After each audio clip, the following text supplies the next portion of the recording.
Ladies and gentlemen, and all our loyal and devoted listeners, this is MC Richardson, the moderator and the host of Guess Who's Coming to Kansas City. We're going to do a little backup high school football, and also Arkansas is trying to come back on Alabama. But in the first place, we'll have our person who just, to be braggadocious, he went to Lincoln High School. Okay, so Mr. Story, introduce yourself to our listening audience and tell the people who you are, what you represented, and how Lincoln beat Central again last night. Well, Mr. Richardson, thank you for having me on your program. My name is Darren Story. As you said, I'm a graduate of the Lincoln class of 1982. Actually, 40 years ago this year, graduated from Lincoln. And I actually am the public announcer for the football team, and thus I am at every home game. And last night we actually beat Highland Park. Highland Park. I don't know why I was thinking of Central. Out of Topeka, Kansas. We beat them by a score of 59-22, thus taking our record to 5-1 this year. Okay. Well, tell us about the game. I mean, you're there, you're the announcer. What does an announcer do at a football game? I know you're a graduate of Lincoln, but what do you do? Do you do it in, as far as the station is concerned, or as far as the school is concerned? Well, I volunteered doing that, and for those people that are listening, I work for 107.3 KC's R&B and Hip Hop as a radio personality Sunday through Thursdays here in Kansas City. So it's basically taking some of those same talents and using them. But my job is simply to tell people what happened. If I tell people, like, if number 22 runs the ball carrier is number 22, John Hill. That's a pickup of 7 yards on the play. That makes it 2nd down and 3 at the 33-yard line. So my job is to give that information. If there's a penalty, say offsides on the defense, that'll be a 5-yard penalty, making it 2nd down and 15. So that's my job. And then, of course, in between plays, make announcements about, like, concession stands or any announcements that the school needs us to have. Of course, at the fourth quarter, we want people to start getting their rides together because we want to get out of there in an orderly fashion. So that's some of the things that I say over the public address system. So that's pretty much the job, but it's a lot of fun. How long have you been doing that? This is actually just my second season doing it. Well, what's your other academia after you left for Lincoln? Where'd you go? What'd you do? And what have you think you learned? Well, after I left Lincoln, I went to Florida A&M University. I was a music education major. Wanted to be a band director. I was in the band at Lincoln with Calvin Whitmore the third. Oh, I remember Mr. Whitmore, yes. Yeah, so his father taught there before he did. Well, I guess I remember the father did. You remember his father, Calvin Whitmore, Calvin Whitmore Jr. Well, Calvin Whitmore III was my band teacher. His father was my brother's band teacher. So that was kind of cool. But went to Florida A&M, was a music education major.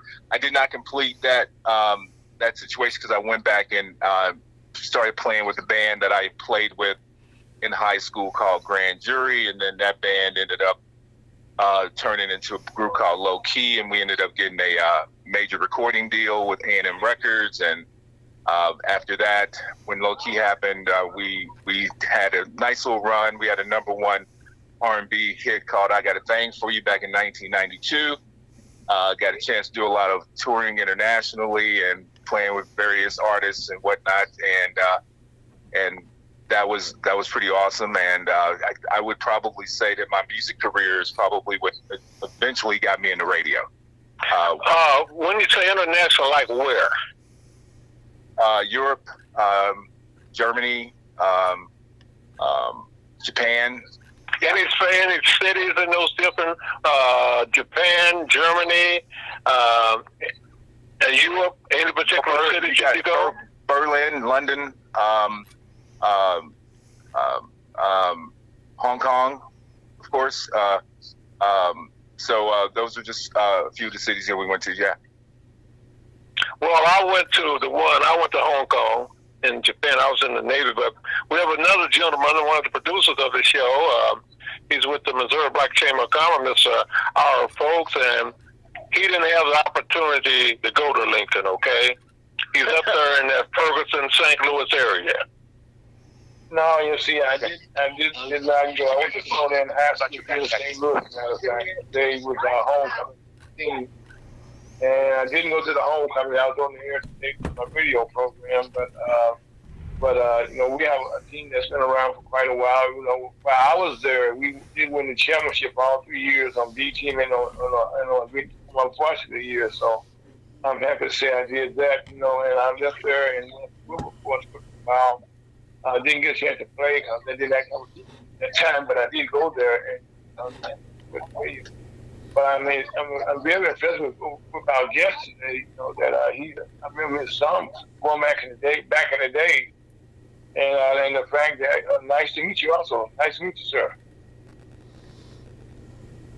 You know, what I was going to say, I kind of apologize because I had some off plan. I was going to say "sí," which meant yes in Spanish, and this is the Hispanic Heritage Month. I want to acknowledge that. And I wanted to say beautiful senorita, but I got two dudes on the phone, so I guess I have to deal with y'all today. Yeah, I guess so. That's right, sir. Well, what we're talking about, it's a big thing. Well, you know, Texas is where it's really big in football. I don't know about Missouri and Kansas. Like, you got Topeka with that Highland Park there. Yes. Is that what you said? Yeah, Highland Park out of Topeka, Kansas. Yes. Okay. They did have a very dynamic receiver there that probably had close to 300 total yards of scrimmage. He was phenomenal. He was practically unstoppable. But they could not. They made a lot of mistakes. They had. Well, you said 300 yards. Was that last night? Last night, yeah. Oh, okay. Yeah. They were number 6. His name escapes me, but I'm sure we'll be hearing from him on Sundays. I mean, or Saturdays at least. But he had at least 300 yards from scrimmage. Wow. But the team had 25 penalties, and so it doesn't matter. Yeah, 25 penalties. So you're not going to be able to overcome that. I don't care who you are. So that was a big reason why Lincoln was able to be successful in that game last night. Okay, we don't need any dead air. Come on, Howard. Well, no, I'd like to say, kind of change the subject a little while since we are talking about, black competition. This past week, the National Chamber of Commerce had created an alliance, okay, which I'm happy to say, on Tuesday. The National Chamber of Commerce, the nation's oldest and largest black trade organization, formed a national alliance for black businesses. And the National Black Chamber of Commerce, is now kind of working now with the National Business League. And they came together, and the National Business League goes back to the 1900s, was created by Washington. And we are now working with them. And in today's show, we had with Chuck DeBow, who was kind of the spearheaded that relationship with the National Chamber of Commerce. I'm happy to announce that, which will make a lot of difference for a lot of black businesses, trying to get loans, trying to get into the get financed for their families, business world. Okay, we're talking to Mr. Fowlkes, and we're talking to Mr. Story. We're talking to Missouri, and we're talking to Ferguson and St. Louis, and the people. Mr. Scott, how can people hear this show? Go through the routine of what the listeners, what they have to do to hear this particular show. Sir, we're on FergusonUSAHotTalkRadio.com, as well as Facebook, Twitch, Twitter, let's see here, Instagram, and Telegram. So we're heard all over the world. What happened to the first one on the YouTube? That's YouTube as well. Okay. What about the podcasters in the 5 different countries? Well, it is Spotify, so it is all over the world. We've tracked it at least to Ireland, Germany, Brazil,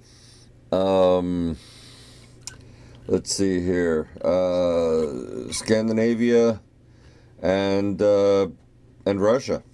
So it's all over the world. Russia too? Oh yeah. Oh, we got to do something about that. I understand us people moved them back, but we have a gentleman on the line with us, Mr. Story, and he's with a station. There's 7 stations that belong to Cumulus of Greater Kansas City, and so he's on the line with us. And matter of fact, he's our featured guest. So I have no problem with any question y'all want to ask, and I won't have a problem if you ask a question I don't know, and I'll just say, well, we'll go back. We'll take what Russell Limbaugh used to say. Yeah. Let's take a break. But go ahead, gentlemen. Any one of you, anything you want to ask. And if somebody wants to, can they text in our Scott? They can go ahead and comment on the broadcast if they like. And how do they do that? On Facebook or YouTube. Those are the ones I'm hooked into with the comments. Okay. Mr. Sir, let me ask you a question, okay? When you were touring in those different countries, what was the most difficult thing you had to adjust to as you went to those different places? The most difficult thing? Yes, sir.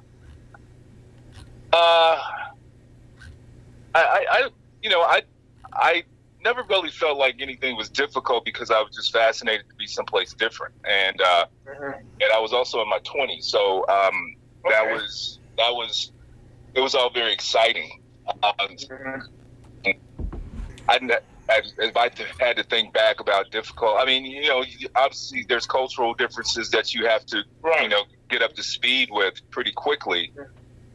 But other than that, it was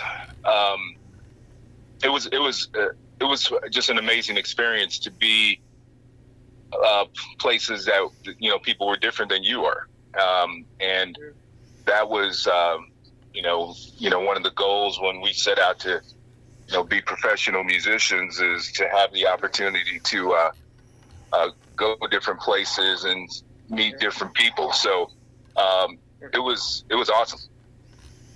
You know, as a musician, okay, go ahead. I'll interrupt now. Go ahead. I was ask the question. Okay, I was just curious. Okay, when you travel in those different countries, how do you when you're singing a song on stage, do they translate it for you? Or how does that work out? They know the words. They know the songs. Even though they may speak a different language, they still know the music. That was pretty fascinating to see, you know, people in different countries singing your song. But they know the music. It's different. I think music is different than speaking like English, like as a language, versus I think melodies and things like that. It's easier to mimic that than it is to just talk to someone in English. It's probably like when we sing Feliz Navidad at Christmas time, that's easy because it's a song. If we had to speak Spanish all the time, that would be a different challenge, of course. Okay, well, right now, how many people are in your group? There's 4 of us. Okay. Yep. How many? That's my next question is: how many people did you have on your road team when you travel? Oh, we honestly travel pretty lean and mean. We took our road manager, our security person, our sound guy, and then after that, anything else that we needed would be at our destination. And then, of course, at that point, you probably got another dozen people working for you. At that point. So that's what it looked like. Okay. And I guess at the same time, you know, in some countries, I'm not sure how tall you are. What happened to me was in some countries, you know, like in China, some places like that, they'll keep you on the short side. How would they in stature compared to you guys? I'm, you know, at the time, I guess, range. I'm an average guy, 5'9", 5'10". One of our lead singer was 6'1". You know, so there was some differences there in you know, certain places. Sure. Okay. Now, in your travel, what was the most fascinating city that you traveled to? The most what? Fascinating city that you went to. I'm sorry, I couldn't quite understand. Well, what was the most fascinating city that you went to? You know, I like London a lot because London is a lot like, it's like New York in Europe. And so I found it fascinating, very diverse. You know, so I was, you know, struck by the diversity of London. And all the different dialects of language, even though, you know, they're all British speaking, there are different accents, just like there are here in America. You know, like we have an East Coast, people from the East Coast sound different than people in the South. Depending on what part of London you're in, you know, you'll hear different accents and dialects. So I thought that was also very fascinating. I love London. Okay. Now, people I know who go there, my sister went there for she died some years ago, okay, and she was really fascinated, you know, by the airport itself. One thing she was always fascinated was about the security abroad when she went to different places, like the airports, you know what I'm saying? That they make no bones about, you know, you're going to follow the law when you get to those countries. That's right. I guess another question would be, what type of artists did you guys perform before you got over there? Well, I mean, you know, we were an R&B band, so, you know, anyone that is R&B, loves R&B music would be at our shows, and then when you go overseas, that can be anybody. It's white, black, Asian, everybody likes your music. I mean, they like American music in general, and I think honestly I found that there's a bigger appreciation for R&B and soul music overseas than it is here. I agree on that. And they love live music as well. So that was something that I just immediately figured out as soon as I went over there. So it's really fun to play in front of people that really appreciate what we do. And did you mostly perform in clubs, auditoriums? What size venues did you play in? It was a mix of we've done large venues, auditoriums, theaters, and we've done big nightclubs. In London especially, they have these nightclubs called the Hammersmith, and they are very large nightclubs that can get when I say a large nightclub, you can get 5,000 people in a nightclub, which to me is insane. Wow. That is. And that was, as a matter of fact, the first time we did London, we played in that very venue, the Hammersmith La Palais, and it had a 5,000. It probably was more than 5,000 people in there, to be honest with you, but it was that type of venue. And I guess the other question I have: do you guys still stay in contact with each other? Oh, if you pay us enough money, we'll still play.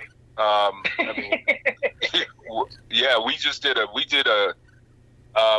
kind of like weekend warriors now. So back in March, we did a two night thing with Stephanie Mills and Freddie Jackson.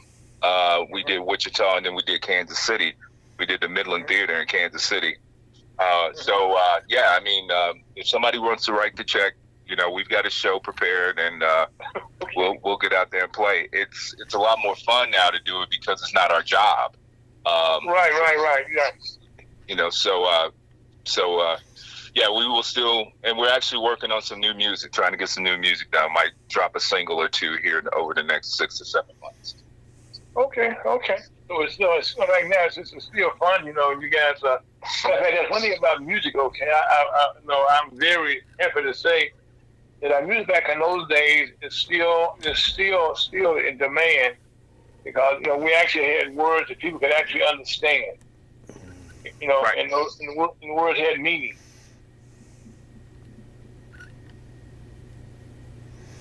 You're speaking Europe and things like that. I thought you were going to say Hong Kong. I was in the Navy, so I went to Hong Kong. I even went down under to Melbourne and Sydney, Australia, and of course Okinawa, went to Korea, and went places like that. Well, went to Hawaii too many times.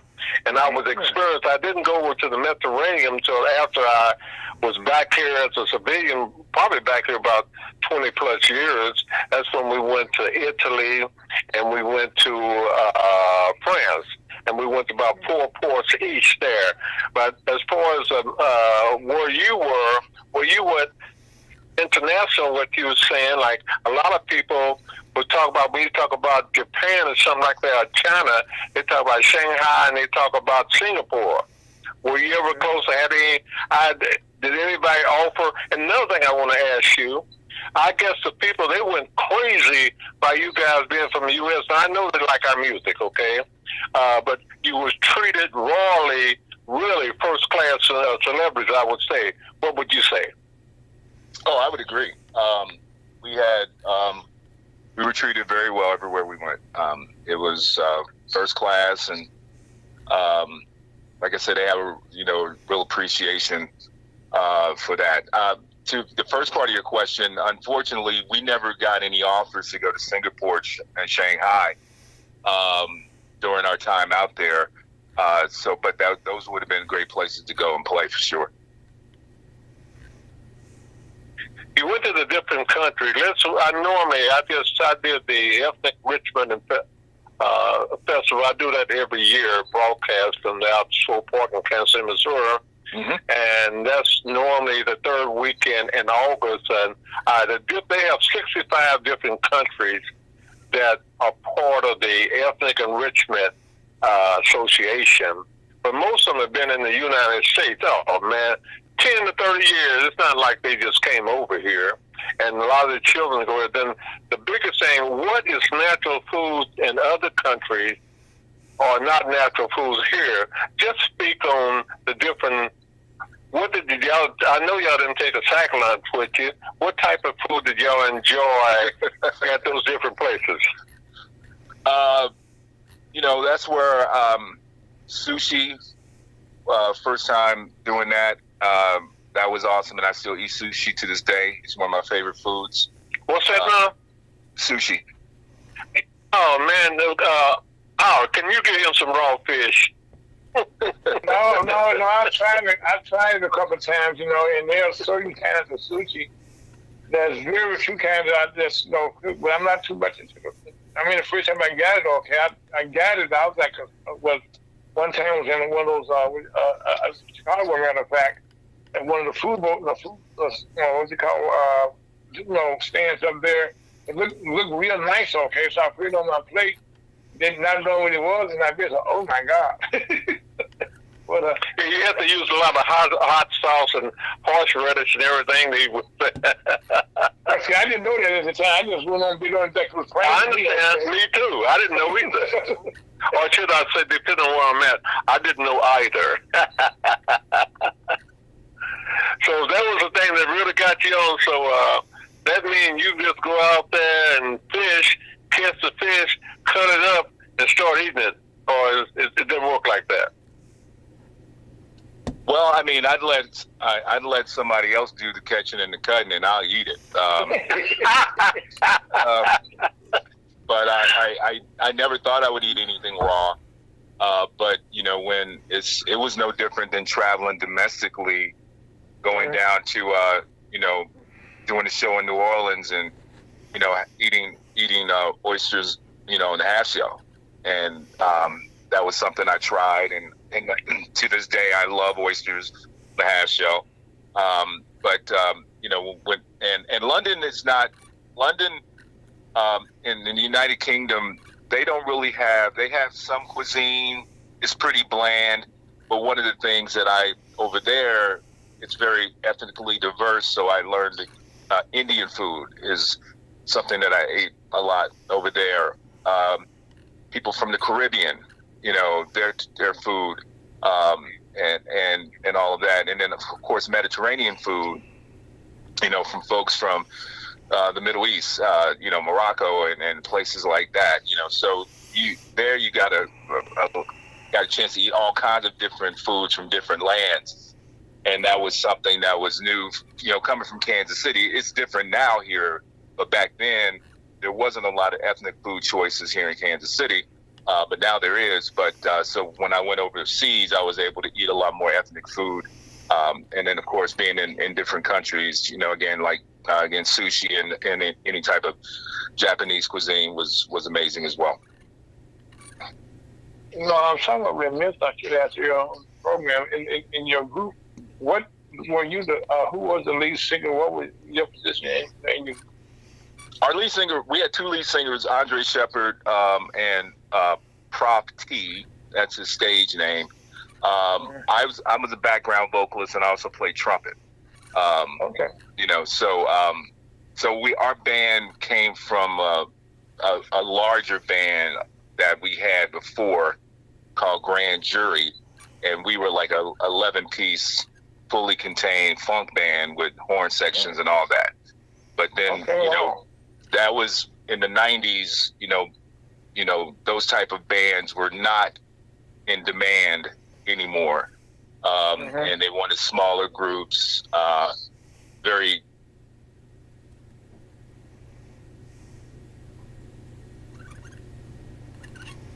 Are we still here? We should be. Let me see here. Okay. Yeah, he's still here. Okay. I didn't want to lose anybody. I didn't know if we were still on air called The Public Has a Right to Know.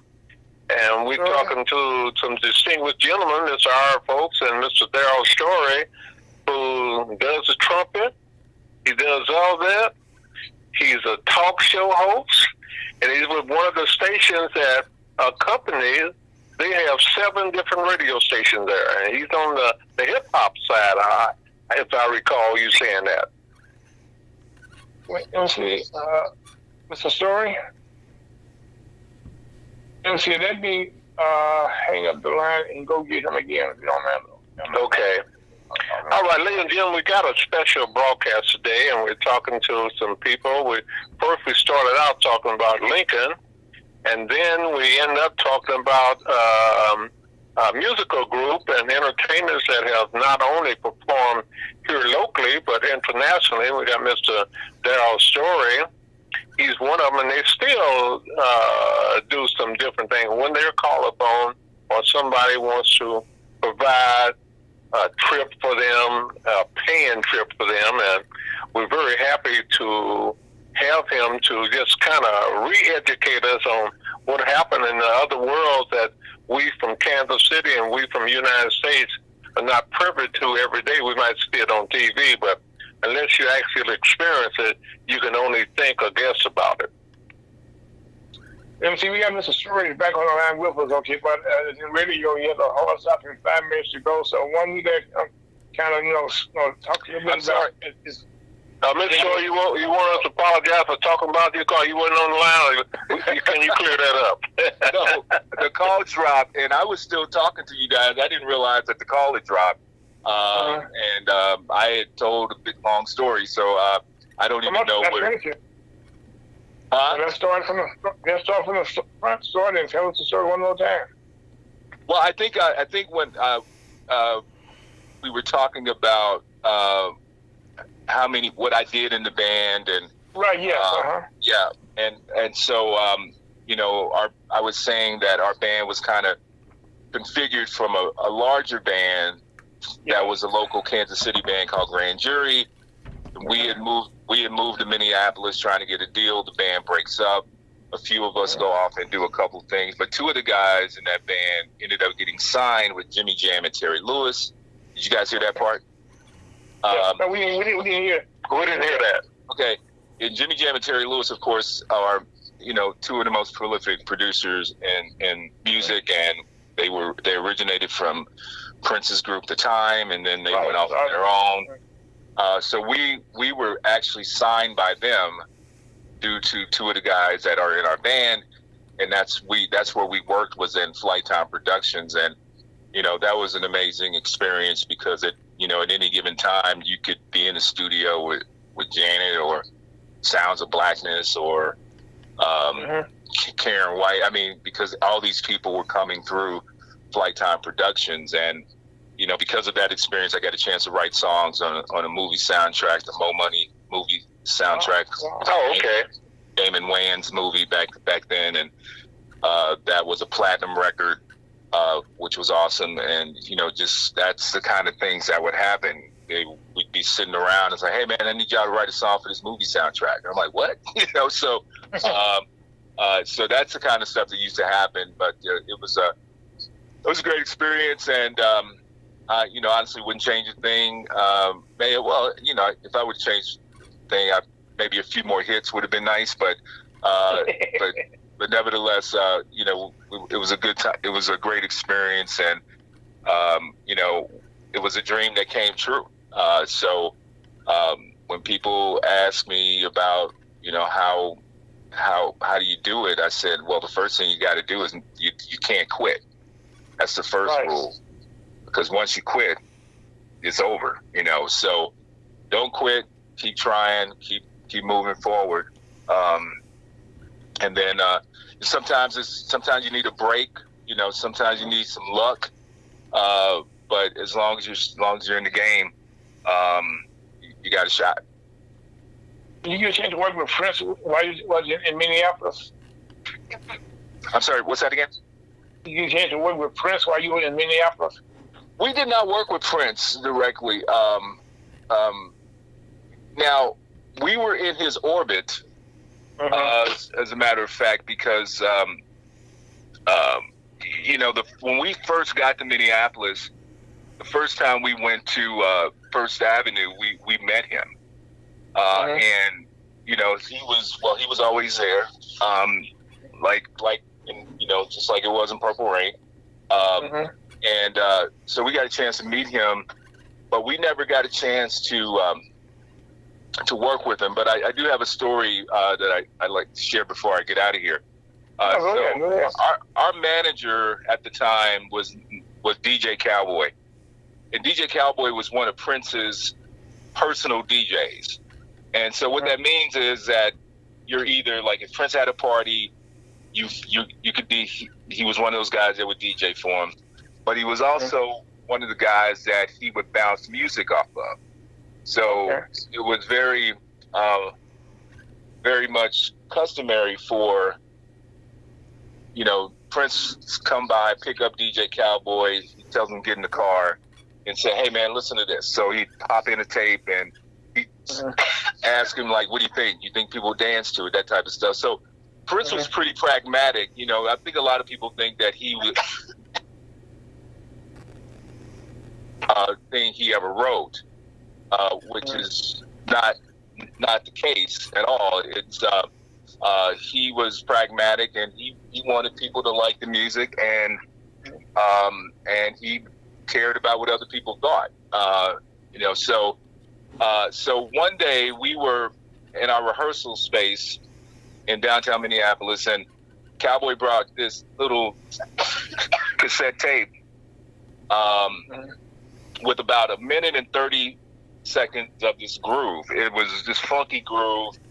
And we were like, wow, that's funky, man. What is that? He's like, don't worry about it. I want y'all to learn it. And I'm like, well, learn it for what? And we're like, well, what do we need to learn this for? It was like, well, no, I just need y'all to learn it, man. I need y'all to play it. So we were about to do a gig at First Avenue in about a week, which was going to be our first gig at First Avenue ever, which was a big deal.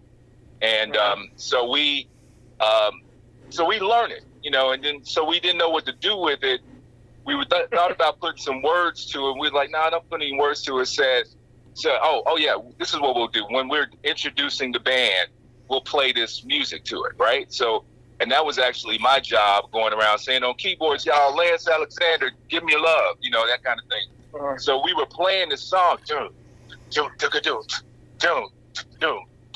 we're playing the song, right? Now when we first met, so I said we met Prince when we first got there. So Prince, one of the things he told us when we first met him, he said he knew we weren't from here, and so we told the guys. He said to us, "Hey man, I'm gonna be watching out for you guys." And we almost peed on ourselves when he said that to us. He's like, so, and then so then fast forward, we're at First Avenue playing this groove. I'm introducing the band. I look over to my right on the side of the stage. I see Prince bobbing his head. Wow. He's watching the show. And I look over and I'm going to freak out. And so I hit the guy next to me, who happens to be Prof T, who's in low key with me to this day. I said, man, he's like, what? He's like, man, there's effing Prince. He's like, what? I said, there's effing Prince. He's like, oh no, are you kidding me? Like, so we're trying to keep our composure, and we get through the song, we get to the end of the set, we walk off the stage, and he's looking at us, and we're looking at him, and he says to us, you lucky it sounded good. And then he just walked away. Well, what we found out was that groove we was playing was the song called Housequake, which was on his next album that came out that year, Sign of the Times. And it was kind of like an audition for us, So Cowboy let us, he gave us a piece of that music, that song, just enough, and then we killed it. And then Prince, of course, because we could have got blacklisted. Like, if we had really known that first of all, if we had known that's what it was, we would have never played. We would never play this. But anyway, that's when he said to us, "You lucky it sounded good." And then he kind of walked. Well, Prince doesn't walk away; he kind of floats away. One of my the National Bacterial Commerce CEO, Chuck DeBow, was a part of a production team, producers, I should say, when he needed to put from rain when he was doing the movie and all that stuff. So I understand the principle. One of the guys, once you've been around him, you learn a lot. That's weak. His mannerisms are not normal mannerisms. You get used to it. Oh yeah, yeah. We did get a chance to do some work at Paisley Park. Not with him, but we did some remixes at the Paisley Park Studios, which that's a phenomenal facility. And but he was always obviously, we are a branch on his tree. One of the little branches on his tree, because if it had not been for him, there wouldn't be Jimmy Jam and Terry Lewis.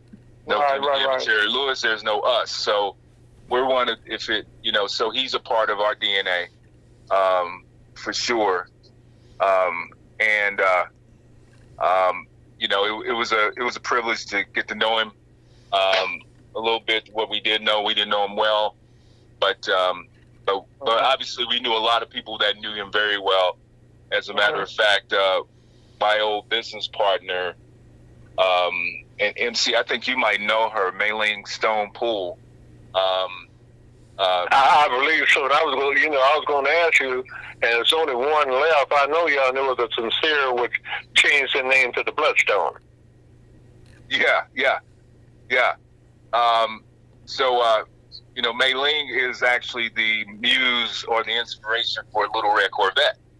And, and Maylene she lived in Kansas City for a while, and her and I were business partners. We had a management company back in the early 90s, and her and I actually helped to get Tech Nine his first record deal. Well, that name is coming very clear to me now, Meeling. And I was just going to throw in that I did an interview with one of Prince's sisters. Okay, after he passed and everything. Which one of his sisters? Well, let me find out. She the one changed. Which one on the religion deal that she changed and went to? Tasha Seville. Huh? Was it Tasha Seville? That sounds like it. Okay. Well, the story just yesterday, my wife was singing a song, Red Corvette. Okay, just yesterday. Oh yeah. Great record. Yeah. That was a record that really started him on his trajectory to, in my opinion, he's the greatest of all time. But that's me.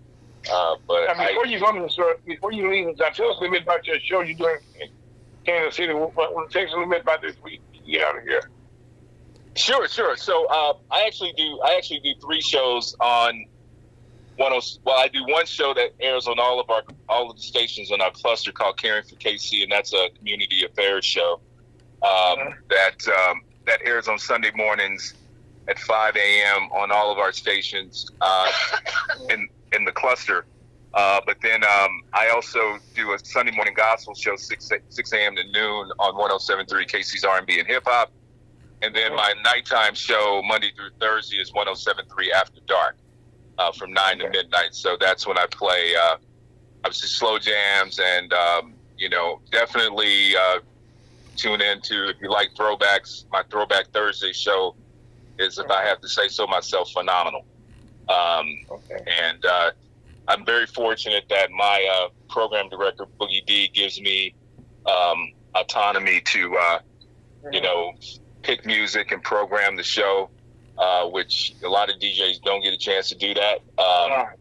So I'm happy, in a very great place as far as from a situation as being a on-air personality to have some hand in how my show is programmed. So I'm very blessed. Oh yeah, because one of the things that's one of the first and do the playlist. That's it. That's no fun. Yeah, absolutely. The young man, I know him very well and cannot call his name, but he left Carter Broadcast or KPRS. He's with you guys now. Oh, Sean Tyler. Right. And you can tell him I said hi. And I remember we had the other guy took the name of Action Jackson. I don't know where he went. I heard he went the East Coast. Oh, yeah. Action Jackson hired me almost 9 is that right? years ago. Yeah, almost 9 years ago, he hired me to do the gospel show. And that was how I got there was doing the gospel show. And my role obviously has expanded quite a bit since doing that. But that's how I got to 107.3. Back then we were Magic 107.3. Yeah, that's Action Jackson is the reason that I am doing what I'm doing, and so I owe it all to him. I mean, did he lose all that weight? He telling people he's gonna lose. I don't know. I haven't seen him in a long time, so I can't tell you if he has or not. Okay. Well, you got some moments here, and it seems to be really good moments. Even I got to be braggadocious about you because you went to Lincoln, okay? But on the same token, you really have enlightened Mr. Our folks. He gonna go back this that. Right. Well, I appreciate you having me on the program. It's been great talking to you guys, and you got some really great questions, and I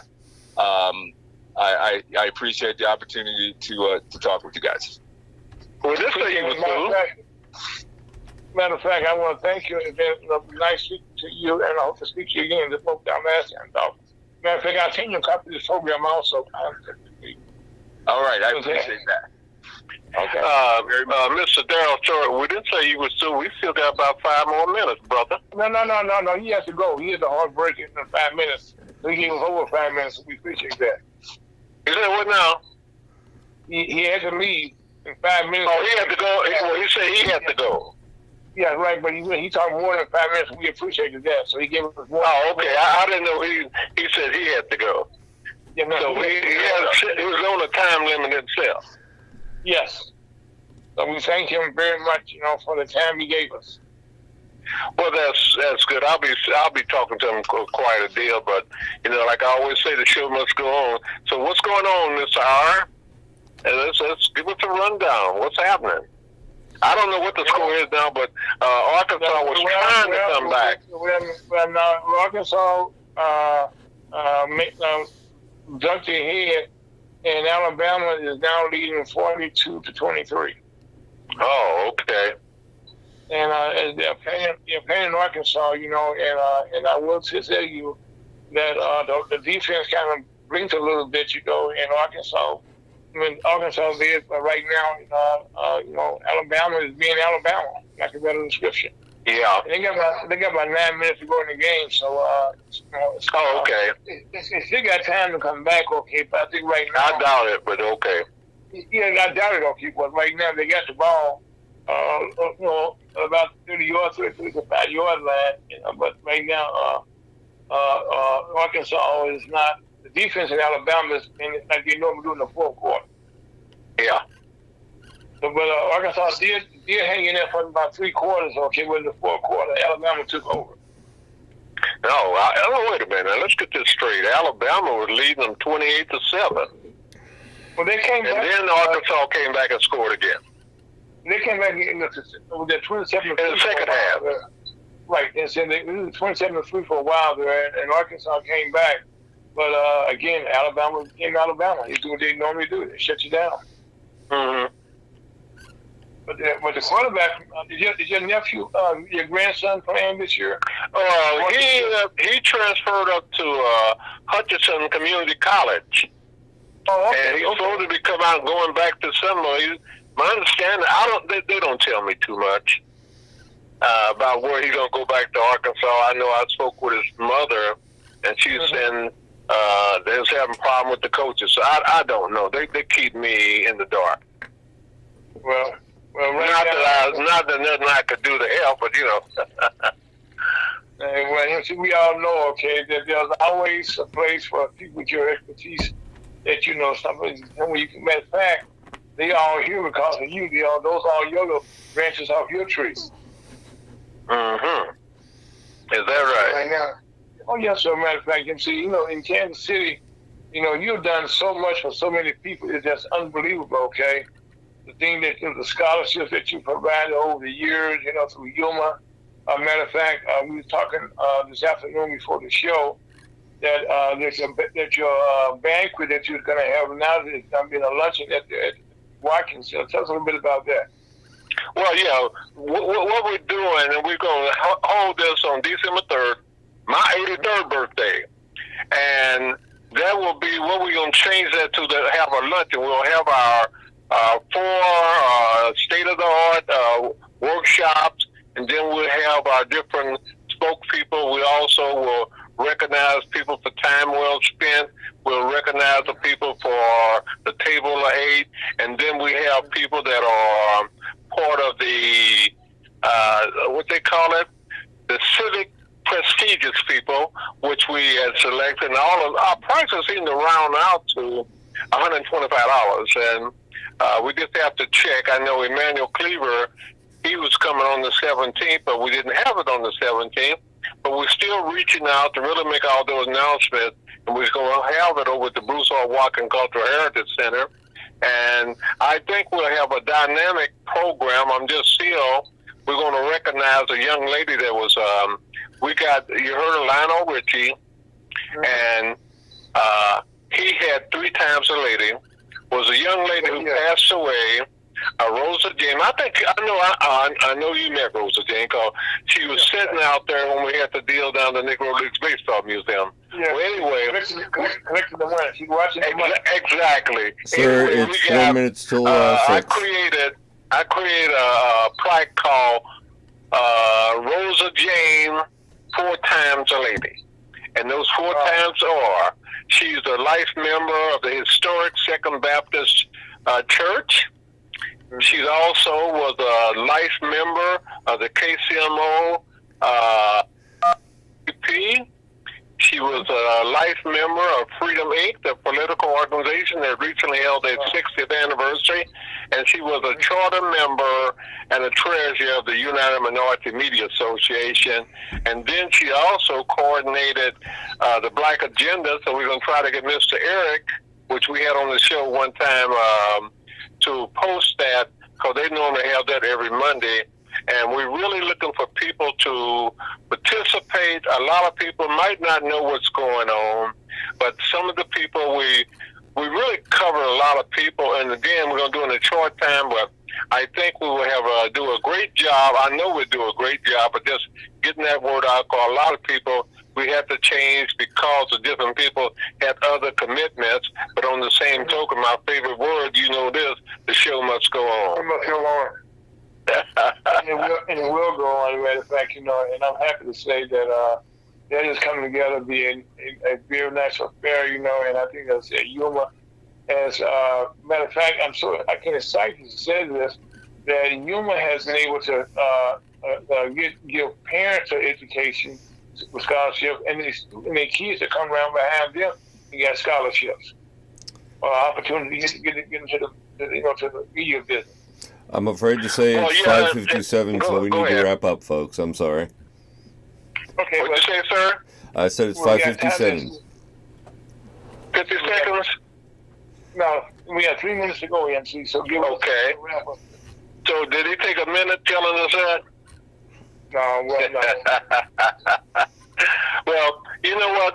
The people that want to get in touch, we go back to the same number of 816-822-8866.